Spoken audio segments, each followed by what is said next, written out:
Welcome, welcome. This is number 5 of 5 collaborative conversations and with Gaia Morrissette. And Gaia has been sharing lots of great insights about the connection between business and life. And I so appreciate those perspectives. And they're very what I will call, and she uses words like this as open and fluid and magical and elemental. Which I think is great because a lot of those words don't necessarily end up in the business world. Mm-hmm. We're going to have a meeting today and we're going to speak about the magic of business. It would be a little bit of a deer in the headlights look at that point.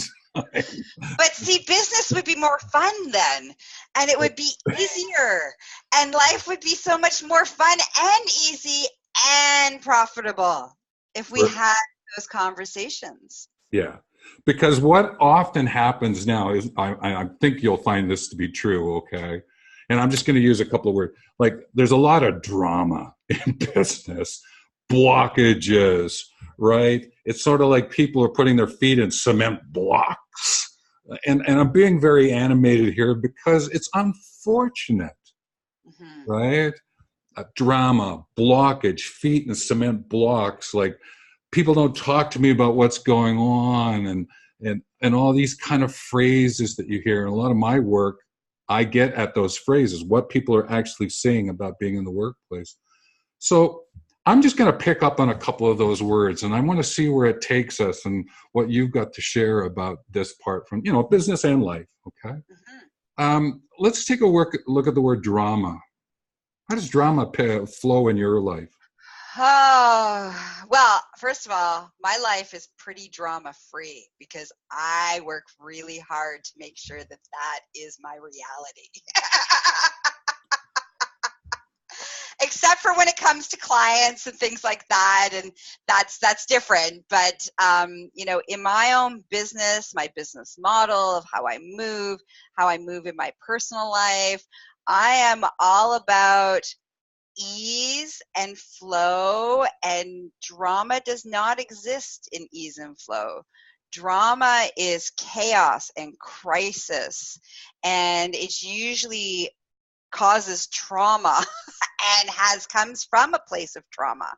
And so when we're moving from those places where everything is this huge drama, emotional reactions, over the top, everybody's throwing tantrums, it doesn't get anything accomplished. It actually stops all workflow from truly happening, from a business perspective as well as from a personal perspective.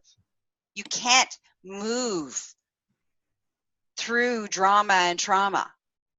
You should move through drama and trauma, but when you're in drama and trauma, and that is what's being created, there's almost like there's an addiction to feed off of it and to feed it and to feed it and to feed it. And so you can see it happening in the workforce all the time. You can see it when you have groups of people together.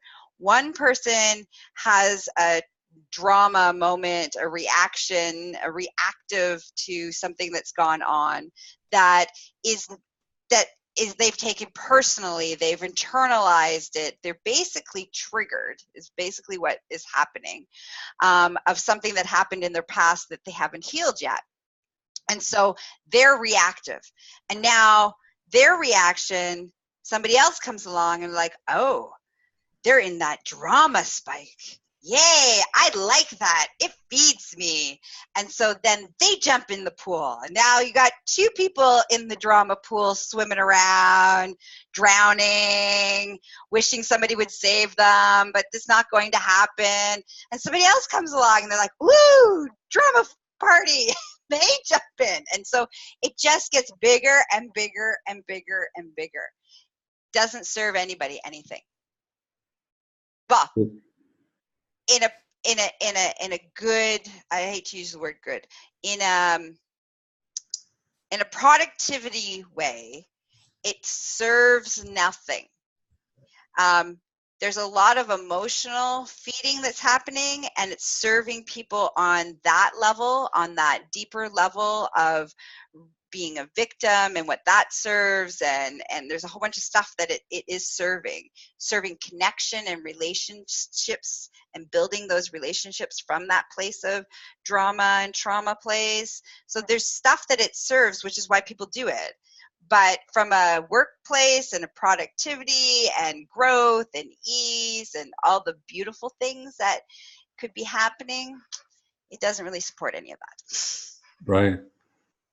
Well, the notion of jumping into the pool and all that, it serves, but there's also the sense of, if you go into the trauma, there's also blockage where you stop people jumping in, even into the pool, because they can't get to know you or talk to you or understand where you're going. And I can appreciate that in life and in business, is you put up the blocks and people bounce away from you. Any thoughts about the use of the word blockage with what you're talking about?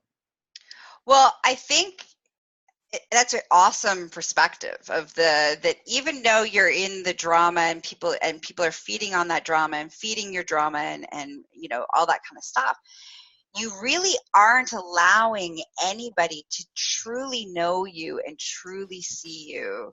And because you aren't allowing yourself to feel, it's because it doesn't feel safe to be who you are and to be the vulnerable self, and all the risking that goes along with that, which is usually why there's a lot of drama reactiveness of protection, really, is where that's coming from. And so when you put those walls up, you don't really allow deep connections to happen. But we don't allow those deep connections because we're afraid of, because there needs to be healing that needs to be done about maybe that wasn't safe for you, right? So I think that's when we put that kind of a blockage up, you know, I think that's part of what it is. It's self-preservation. It's the perspective of, I need to keep myself safe. And it's the same with whether we're talking about people connecting to us, or this talk about success blockage, right? The blockage, that the perception that if I'm successful, it may carry this meaning of responsibility, and and I'm too afraid of that responsibility, so I'm going to put up a roadblock to prevent me from getting to that success or getting that promotion. Or so that word blockage I think it really comes down to self-preservation. It was created out of a place of fear, and it's created from a place of woundedness, and it's created from a place of trauma, really. And so we create these blockages all around us to keep us contained in what we know to be true in that moment. And anything that's outside of that truth that we've known and we've always done, you know, our brain has been taught to register as scary and dangerous and bad and all these kind of things. And so we create all of these different ways in which we have blockages that prevent us from succeeding and being the best version of ourselves, whether that's in business, relationships, our health. Like, it affects all of our life. And that's where we throw in words like fear. But what we always have to do is there's fear of rejection, okay? Fear of success, rejection. Like, and people are all over the place because they really haven't slowed down enough to go, hang on a minute, what's going on here? And I think, though, a word that we could pop in here now is enroll in a life that is, you decide differently. We will use words like empower here as well. And empower, enroll are kind of interesting words when someone's in the trauma to talk to them. But I think it's important that we hear a little bit about how you might use words like empower. Where would you go with that? So for me, empowerment, especially in my world, you know, as a holistic sexual wellness specialist, and I do a lot of trauma recovery, and I spend a lot of time and moving through those blockages and the shifting out of that trauma drama, you know, loop. And so for me, the empowerment part is when each individual realizes that they have choice. that life no longer is happening to you, and that you get to choose how life happens. And for me, when I see my clients, for me personally, that's how I've shifted out of all of those not playful, not fun places, is because it was like, oh, that happened to me. Life happened to me. And I didn't have control of that narrative. I didn't have power in that situation. I was powerless. Empowerment for me is that I now take my power, choose my power, own my power. It's mine, and I can decide how I'm going to move and how I'm going to create my life. And so when I work with people, it's really beautiful to watch well, you mean, once they kind of grasp onto the concept, you mean I've created this reality? Like, this isn't happening to me. I'm no longer a victim. The world isn't out to get me. And you move from that place to, you mean, I've created this, so I can uncreate this? You mean I can create something different? And it's in that moment of, you mean I can create something different? That is, I think, when the empowerment truly happens. And then we continue to choose it, and that empowerment just continues to evolve and grow, and it expands from like this tiny little spot to like, now it's bigger, and now it's in your workforce, and now it's in your friendships, and now it's in your relationships, and now it's with your family, and it just keeps expanding until you truly are in this place of choice, which gives you feeling of empowerment. You're no longer powerless ever. I appreciate what you're sharing, because empowerment has power in it. Power, there's Po, and Po means, in my world, beyond yes and no. It was brought forward by a chap by the name of Edward de Bono, who is the creator of lateral thinking. And what he was offering to people, and what I think you're sharing here, is you can immediately go to a yes, no. And sometimes the yes is great, sometimes the no is great, sometimes the yes is not, the no is not. But if you just Po, beyond yes or no, what is possible, Po again, to suppose, Po again, what could, unfold for you, so that you can find this notion of the power within to be empowered. Again, the pose is a beautiful way of looking at it. Any thoughts about the notion of Po? Oh, I love that. It's like, for me, I would be like, I like it to be like the possibility. That's what I thought. I love that, because it's like, I'm not really a big fan personally of yes or no, black or white. I want all possibilities available. So that you can leverage your potential. Exactly, right? Like, I like variety and diversity, and it doesn't live in only yes or no. And it can't be created from only a yes or a no. There has to be beyond that.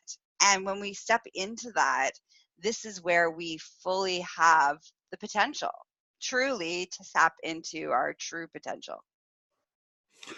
So I think one of the other aspects that you're getting at, and some people might use words self-esteem, self-concept. And I think there's an element of self-acceptance. Mm-hmm. So self-acceptance, self-concept, self-esteem, you're hinting at it in the words that you are describing. Now, of those words like self-esteem, self-acceptance, self-control, so is there any one of those that you would pick up and go, this is a neon sign, pay attention to this self word? Is there anything like that in your vocabulary? I would say self-acceptance is the key. It is because when we love ourselves unconditionally and can accept ourselves unconditionally, this is where it's the game changer in life. It's where you become that extreme leader. That's where you can become that success in business. That's where you can become, confident in your life. It's like, it's from that place of self-acceptance that everything else branches out. And when we don't accept and truly love all of who we are, the good, the bad, the ugly, and we can't accept that, then every decision we make, every action we take is coming from that place of, I'm not enough. I'm not good enough. What if I'm a fraud? What if they see my truth? There's, they would never love me. I'm not lovable. Like, all of that stuff comes from that place. And every choice, from what you choose to drive, to where you choose to live, to who you choose to be in a relationship with, to the work that you do, the job you have, moves from that place of reinforcing either self-loathing or self-acceptance.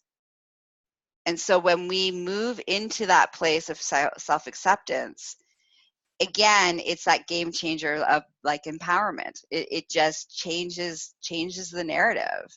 You no longer are moving from this, they're going to find out.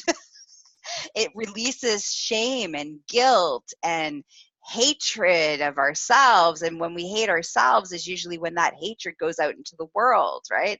So like, all of those things that affect how we move comes from that place of self-acceptance. Yeah, I find it's a great word for myself as well. There's another word, agree, like, and self-agree. I get that. Self-acceptance, because you can't always agree with a person but you can get to a place of accepting yourself in that conversation, and to accept that conversation and to move forward without the blockage. Mm-hmm. Because as soon as you put a block up, then from a self-acceptance point of view, you've got to find the alternative, do you not? Mm-hmm. Absolutely. And or else you're back into a spin again. And you're in the pool. You're back in the trauma pool. Yep. Wallowing and drowning. That's basically what happens. Yeah. So self-agree, self-accept. I get the self-acceptance, and it's sort of like in my own business world. One of the things I do is I get people to accept the terms and concepts that they're going to work with. Mm-hmm. We may not always get full agreement, but at least let's get acceptance. But if you're going to block it, you got to give an explanation of why you're blocking it. You just can't, I'm blocking it. And that's not going to help, right? At that point in time. So that's why I've always enjoyed the word self-acceptance. So thank you for that. Yeah, and it's always so beautiful that when we get to that place of, it's not forgiveness, it's not having to agree, but it's just accepting the reality of what it is. This is who I am. These are the things that have happened. These are the experiences that have made me who I am. These are the experiences that I went through. These are the choices I made at that time. Like, it's like a place of acceptance also diffuses all of the judgment. Because I think that's another big, in our wordplay today, like judgment, right? Judgment is what prevents us from self-acceptance. Judgment is what prevents us from accepting the situation. Judgment is what prevents us from accepting others. Like, judgment is that, you want to give a word to the blockage. Judgment is usually the big one of that blockage that, that we all carry with us. And so acceptance is the opposite of judgment. It just is. There's no emotional charge with it anymore, right? It is. It's neither good nor bad, right or wrong. It just is. And I feel like when we do that for ourselves and in all those things, it helps us also to no longer be as judgmental of others as well as ourselves. So maybe someday we need to write a book called The Poe of Self-Acceptance. Yeah! So as we go to close out this one, and thank you again, because this is number 5 of 5. So if you're listening in, folks, this is number 5. Hey, there's 4 others that sort of led to us being here at this point in time. But you get the final word. You get to share an idea or an insight to close us off. And once you're finished, then I'm just going to turn the recording off. I'm not even going to say goodbye. My goodbye is now, right? And thank you. But you get to take us out, Gaia. So go for it. Okay. I think through all of our conversations that we had, it's all about awareness. It's all about choice. It's all about empowerment. And really comes down to acceptance. And when we accept who we are and our choices, and we move into those places of empowerment, we get to create the life that is filled with so much possibility that our human brains can't even conceptualize how incredible our lives can be, both professionally and personally. And so the thing I want to leave everybody with is, what if life could be filled with any possibility, and any of the possibilities that you come up with, there was even more possibilities that you didn't know about? Would you say yes? Would you allow yourself to say yes to living that life? So that's what I want to leave everybody with.